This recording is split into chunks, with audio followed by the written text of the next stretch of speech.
The kick's power comes from the torque generated by the rotation of the hips. It's the same principle that cracks a whip.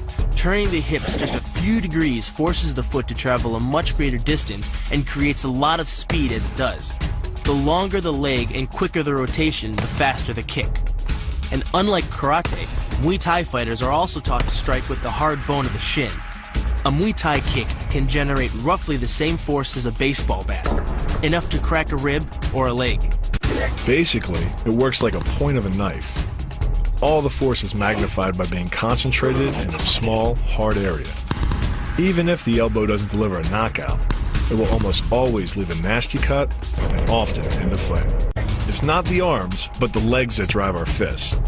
Like a piston, the explosive power of the legs is capable of generating hundreds of pounds of force, all to a very vulnerable area, the soft underside of the opponent's jaw. Like the Hanuman move, the flying knee relies on the explosive power of the legs. But rather than spread the power of our blow over two fists, it concentrates it into the spear point of the knee and combines it with the force of gravity. It's the equivalent of hitting our opponent in the chest with a sledgehammer. The hyperextension of the elbow, created by pulling back on the locked arm, virtually ensures that he will be taken down. The knee strike to the wrist dislodges the knife and further loads the elbow and shoulder. The technique can easily result in damage to the elbow joint, the tendons of the rotator cuff, or even a broken arm. The key to this move is turning your opponent's lower arm into a lever. By grabbing his arm during the initial attack, you set up the lever such that direct loading to his elbow joint is achieved. Once the elbow is locked and loaded, you can pull a much heavier opponent off balance by simply lowering your center of weight.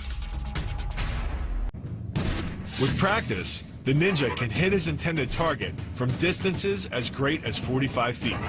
At impact, that's more powerful than a Major League Baseball pitch. This move is more about timing and precision than power. Instead of hacking through the limb, the first strike imparts an injury just a few inches below the elbow. The sword's razor-sharp blade easily slices through the soft tissue of the attacker's arm.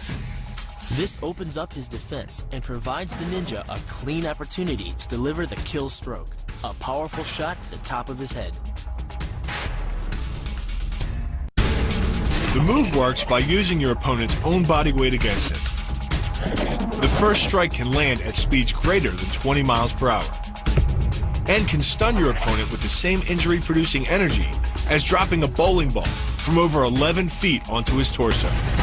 By using his arm as a lever in conjunction with the leg sweep, you drive your opponent to the ground. Once he is on the ground, you follow up with a devastating strike to his face. The secret to the move is wrist control. By rotating your opponent's wrist to the maximum extent of its range of motion, the bones of the wrist lock against the bones of the forearm and make it impossible to bring the strong muscles of the upper arm to bear. Then, you can pull your opponent off balance and into a potent knee strike. The combined force of the knee strike and your opponent's forward momentum can be as much as 2,000 pounds, enough to dent sheet metal. The effectiveness of the Pola Kaimao lies not in raw power, but in speed. By relying on your triceps to snap the strikes forward over the elbow, 3 blows can hit in 7/10 of a second.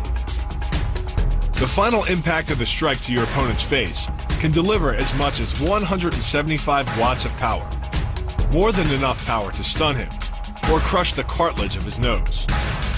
You then add insult to injury, firing one last shot into one of the most sensitive regions of the body, the groin. Pulling off the move relies on 2 factors. The first is to combine the block and the strike into a single action. This reduces the time your opponent has to respond to just 1/10 of a second. But the real focus is to aim your strike at the throat. Because as little as 76 pounds of force can collapse the larynx, the strike doesn't need to deliver a lot of force to be deadly. One blow like this and the fight is over.